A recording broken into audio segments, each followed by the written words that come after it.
Antisemitism, or hatred towards Jewish people, looks in some ways a lot like other forms of racism and prejudice.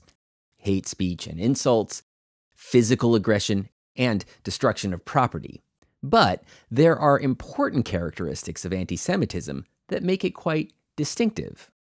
You see, antisemitism is, at its core, a web of outlandish conspiracy myths, slurs, and false accusations about Jewish power, control, cruelty, and disloyalty have been passed down through generations.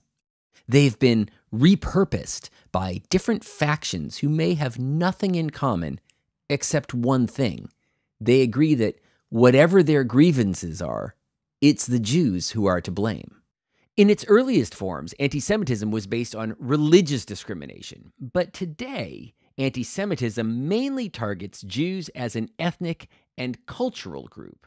Of course, racism typically involves a powerful group persecuting a less powerful group. But centuries of anti-Jewish myths have led many people to believe that it's the Jews who are the powerful group. Jews are falsely accused of controlling global financial institutions, the media, even governments. They're accused of having a global agenda to accumulate wealth and power. If a person believes these myths to be true, then they would argue attacking Jews isn't racist, it's righteous.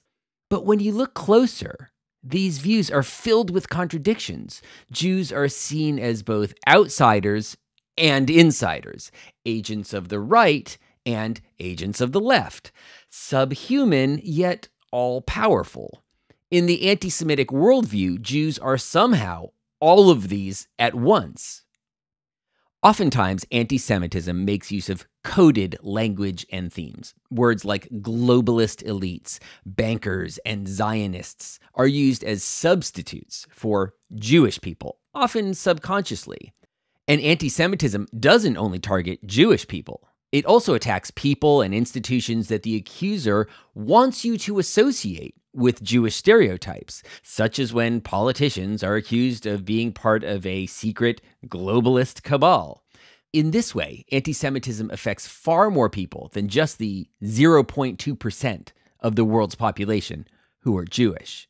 Throughout history, this hatred has had horrible, real-world consequences. Jewish people have been kicked out of their countries and forced to live in ghettos. They've been barred from working in certain professions or attending certain schools and universities. They have been subjected to horrific violence and mass murder. One particularly offensive form of anti-Semitism is Holocaust denial and distortion. That is, misrepresenting the historical facts or making inaccurate comparisons between the Holocaust and other events.